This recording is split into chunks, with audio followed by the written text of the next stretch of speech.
Il disait qu'elle était trop bête pour l'école, trop ordinaire pour le mariage, et seulement bonne à récurer les sols à l'étranger. Alors, ils l'ont envoyée au loin, comme un outil dont on se débarrasse.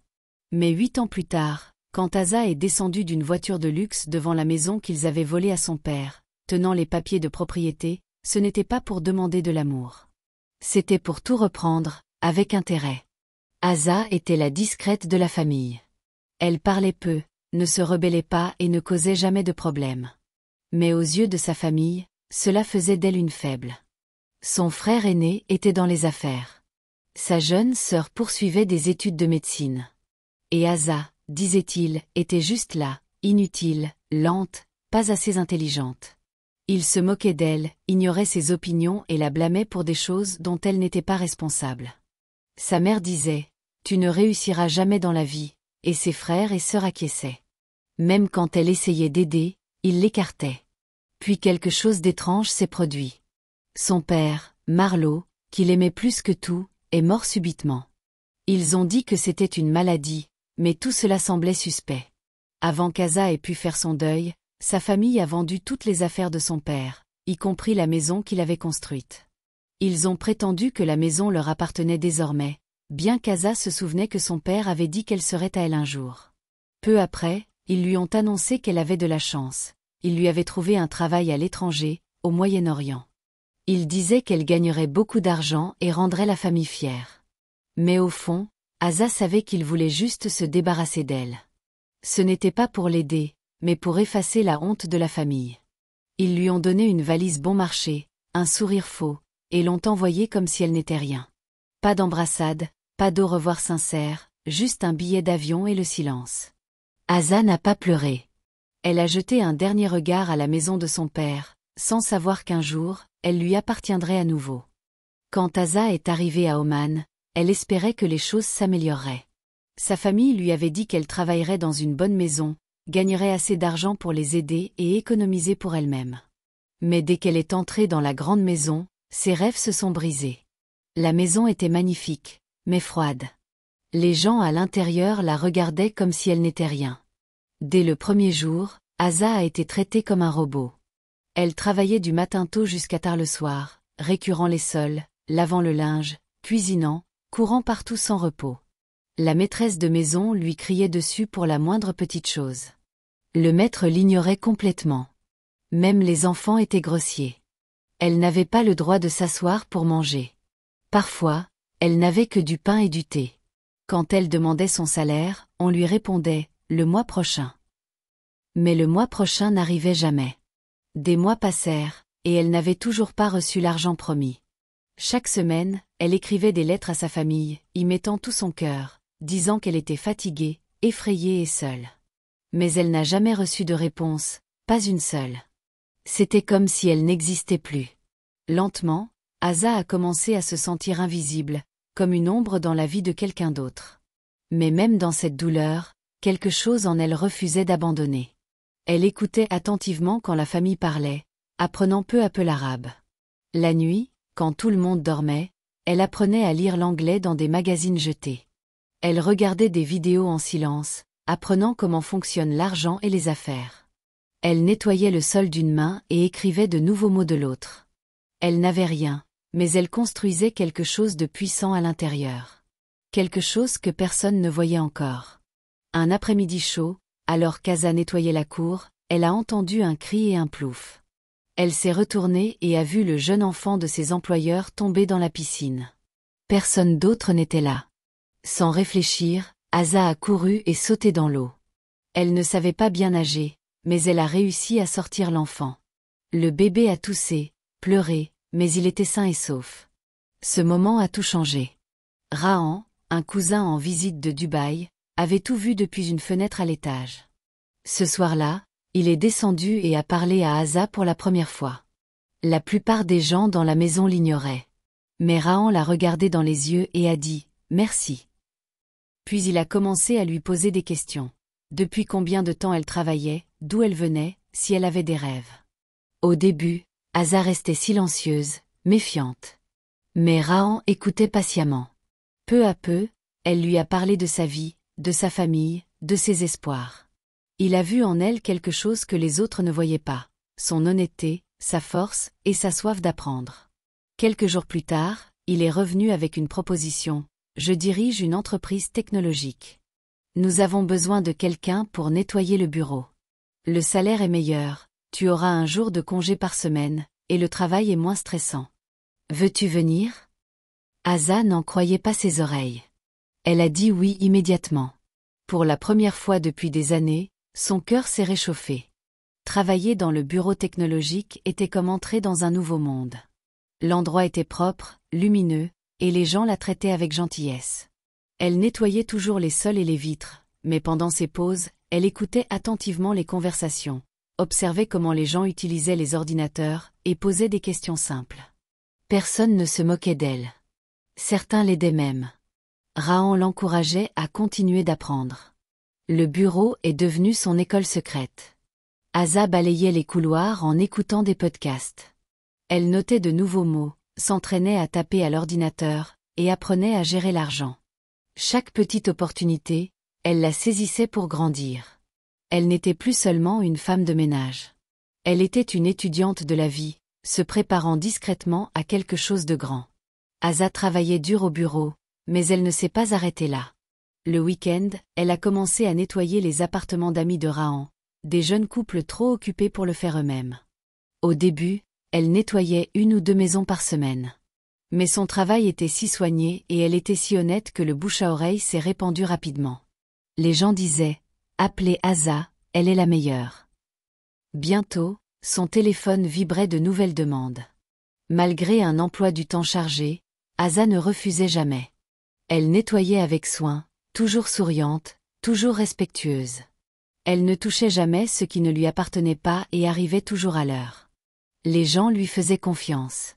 Certains lui donnaient même les clés de leur maison, disant « Avec toi, Asa, on se sent en sécurité ». Cette confiance est devenue sa plus grande force. Elle n'était plus seulement une domestique. Elle devenait une femme d'affaires. Rahan a remarqué son réseau grandissant. Un soir, il l'a fait asseoir et lui a dit « Tu fais déjà le travail. Pourquoi ne pas le rendre officiel ?» Asa ne comprenait pas au début. Il lui a expliqué comment elle pouvait enregistrer son entreprise de nettoyage, lui donner un nom, et même embaucher d'autres personnes. Au début, Asa avait peur. « Je n'ai pas fait d'études de commerce », a-t-elle dit. Mais Rahan a souri. « Tu as appris plus de la vie que n'importe quelle école ne pourrait enseigner. » Avec son aide, Asa a enregistré son entreprise de nettoyage. Elle l'a appelée Brillant en Cleaning Service. Puis elle a fait quelque chose d'encore plus puissant. Elle a commencé à embaucher d'autres femmes migrantes comme elle, surmenées, sous-payées, et fatiguées d'être traitées comme des moins que rien. Elle les a formées, les a payées équitablement, et leur a donné du respect. Pour la première fois, ces femmes avaient de l'espoir. Elles se sentaient humaines à nouveau. Chaque mois, Asa envoyait de l'argent chez elle. Au fond de son cœur, elle espérait que sa famille dirait un jour « merci ». Peut-être qu'il l'aimerait enfin, ou serait simplement fier d'elle. Mais à chaque appel, il demandait seulement plus. « Envoie plus d'argent, Asa », disait sa sœur. « On a des factures. Maman est malade. On a besoin d'aide. » Mais il ne demandait jamais comment elle allait. Il ne disait jamais qu'elle leur manquait. Un jour, elle a demandé s'ils avaient reçu ses lettres. Son frère a ri. « On n'a pas le temps de lire tes longues histoires. » Cette nuit-là, Asa a pleuré en silence. Pas à cause du travail dur, mais parce que sa propre famille la traitait toujours comme si elle n'était rien. Pourtant, elle a essuyé ses larmes, s'est levée le lendemain matin, et est partie travailler. Parce qu'Asa avait commencé à construire quelque chose à partir de rien, quelque chose que personne ne pouvait lui prendre. Pas même ceux qui l'avaient rejeté. Un soir, après une longue journée de travail, Asa vérifiait son téléphone quand un message est apparu. C'était un message transféré, destiné à sa sœur, mais qui lui était parvenu par erreur. En le lisant, son cœur s'est serré. Les mots l'ont frappé comme une pierre lourde. Il disait que la famille avait vendu la maison de leur père, la maison ancestrale où elle avait grandi, ri, pleuré, rêvé. Mais ce qui l'a choqué le plus, c'était la manière dont ils l'avaient vendue. Ils avaient dit aux acheteurs qu'Asa était morte. Morte. Ils ne l'avaient pas simplement oubliée. Il l'avait effacée. Asa est restée immobile, incapable de bouger. Ses mains tremblaient. Son corps était glacé. Elle a relu le message encore et encore, espérant avoir mal compris. Mais c'était clair. Sa famille avait falsifié sa signature, créé de faux documents, et retiré son nom de tous les papiers de propriété. La maison qui appartenait à son père était maintenant vendue, et elle ne l'avait appris qu'après coup. Ils avaient tout pris. Pourtant, Asa n'a pas pleuré. L'ancienne Asa aurait peut-être craqué. Mais cette Asa, la femme qui avait nettoyé des maisons, appris 3 langues, bâti une entreprise, et aidé d'autres femmes à se relever, avait changé. Son silence n'était pas de la faiblesse. C'était de la puissance. Elle s'est assise seule dans sa petite chambre, fixant le mur, réfléchissant. Puis elle a pris son carnet et a écrit quelque chose de nouveau. Un nouvel objectif, un nouveau plan, un rêve plus grand. S'ils avaient effacé son nom du passé, elle écrirait un avenir si éclatant que le monde entier connaîtrait son nom. Il pouvait voler sa maison, mais pas sa force. Il pouvait mentir sur sa mort, mais elle était plus vivante que jamais. À partir de ce moment, Asa a décidé de ne plus envoyer d'argent chez elle. Plus d'appels, plus de lettres. S'ils pensaient qu'elle était morte, elle le serait pour eux. Mais dans le monde réel, Asa était sur le point de s'élever comme un feu. Pas pour mendier de l'amour, pas pour prouver sa valeur, mais pour devenir la femme qu'elle était toujours destinée à être. Forte, intrépide et inarrêtable. Tard dans la nuit, Asa réfléchissait profondément. La douleur de la trahison de sa famille pesait encore sur son cœur, mais elle en avait fini avec les larmes. Elle a pris son téléphone et a commencé à écrire son histoire, non pas sous son vrai nom, mais en tant que travailleuse invisible. Elle a parlé d'avoir été envoyée au loin comme un déchet, de travailler dans des conditions difficiles, d'être traitée comme si elle n'importait pas. Elle a écrit sur son apprentissage, sa croissance, et comment elle avait lentement construit quelque chose pour elle-même.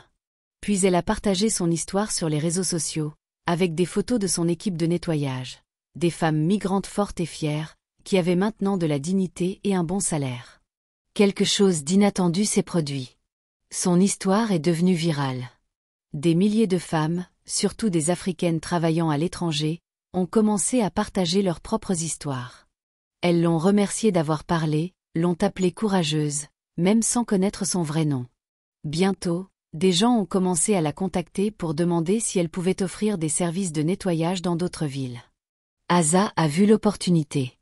Avec l'aide de Rahan, elle a créé un site web professionnel et un logo. Elle a nommé son entreprise Dignity Clean, une marque qui représentait le respect, l'équité et la force. Chaque semaine, sa page grandissait.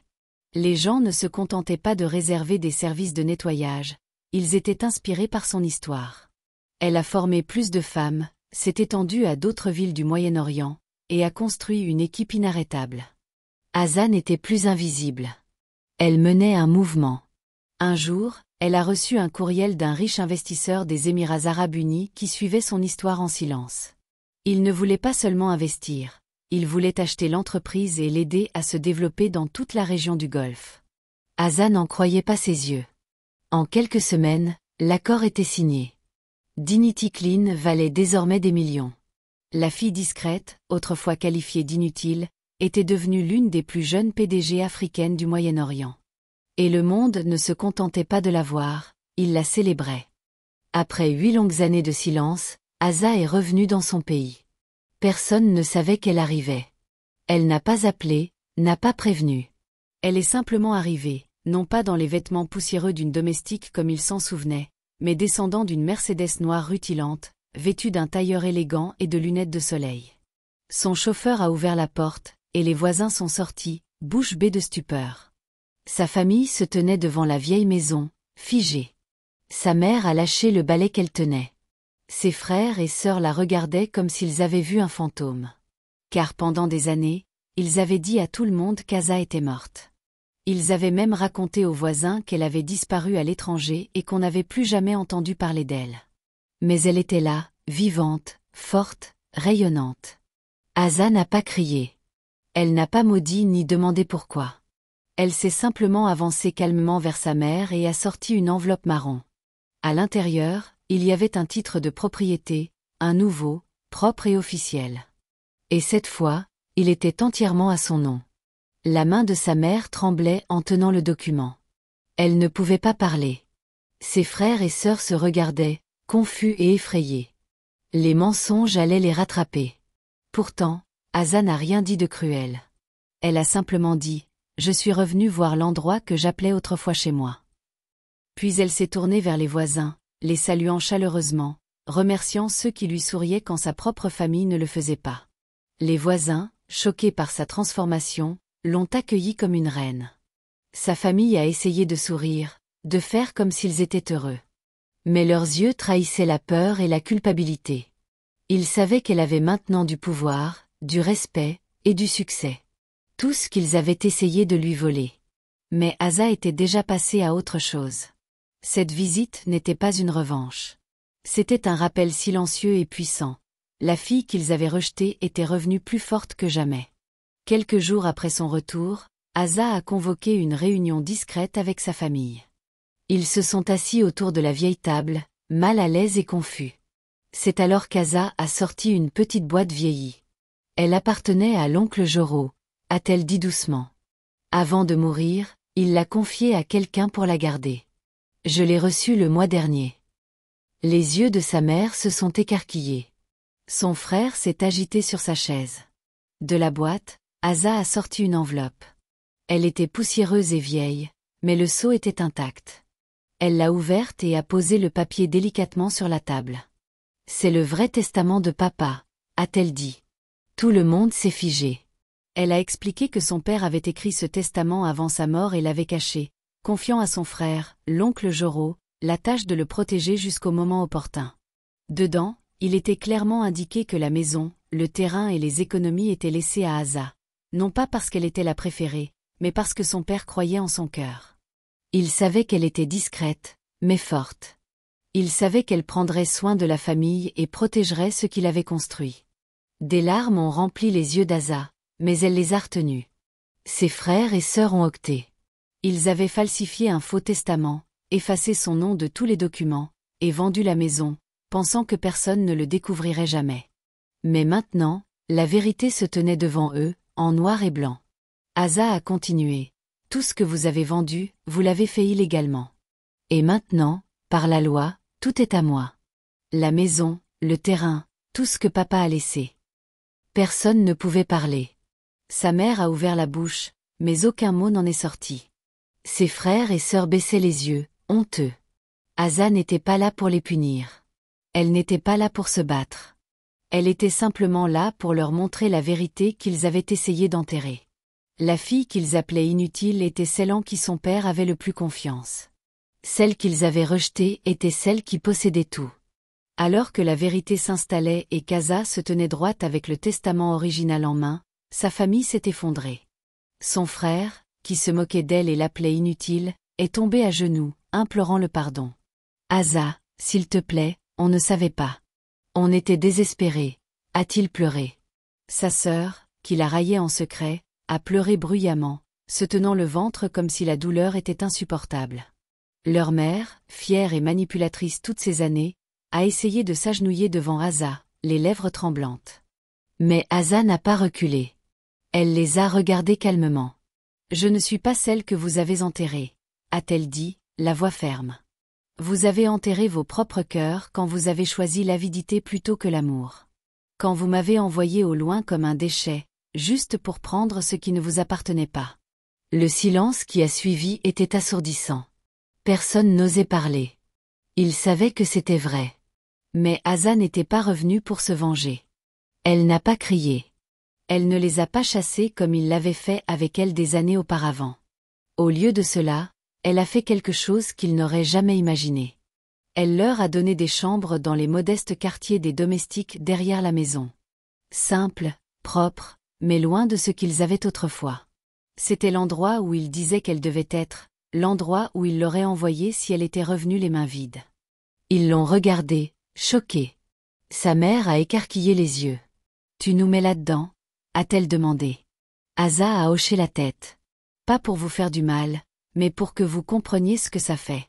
Vous pensiez que je n'étais bonne qu'à nettoyer les sols.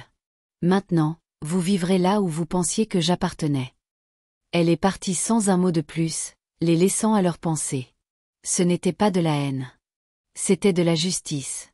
Silencieuse, gracieuse et inoubliable.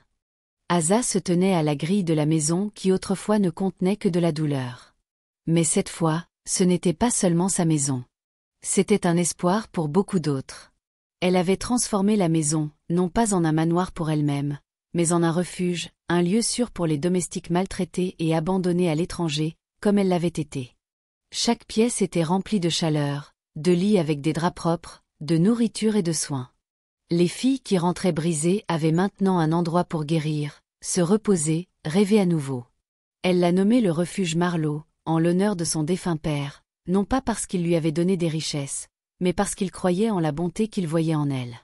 Elle a également créé une bourse en son nom, pour les filles à qui on disait qu'elles n'étaient pas assez bien, pour les filles oubliées. Cette bourse leur offrait l'éducation dont Asa avait rêvé, assise sur des carreaux froids, lavant la vaisselle dans un pays étranger. Asa ne courait pas après les caméras. Elle ne donnait pas d'interview. Elle ne postait pas de photos de luxe. Sa paix était privée. Son cœur était discret. Et quand les gens essayaient de la féliciter ou de lui demander comment elle était passée de domestique à PDG millionnaire, puis à voix mondiale pour la justice, elle souriait et disait simplement « Ils m'ont jeté. Mais j'ai construit un trône avec ce qu'ils ont rejeté. » Et elle l'a vraiment fait. De la poussière, elle s'est élevée. Du rejet, elle a trouvé sa puissance. Et de la douleur, elle a offert la guérison aux autres. Elle n'était plus la honte de la famille. Elle était une reine dans sa propre histoire, et personne ne pourrait jamais l'effacer à nouveau. Si l'histoire d'Asa vous a touché, ne vous contentez pas de passer à autre chose, partagez-la. Montrez au monde ce qu'est la véritable force. Mentionnez quelqu'un qui a besoin de l'entendre. Votre passé ne définit pas votre puissance. Suivez pour plus d'histoires qui transforment la douleur en dessin. Parce que les reines ne naissent pas, elles s'élèvent.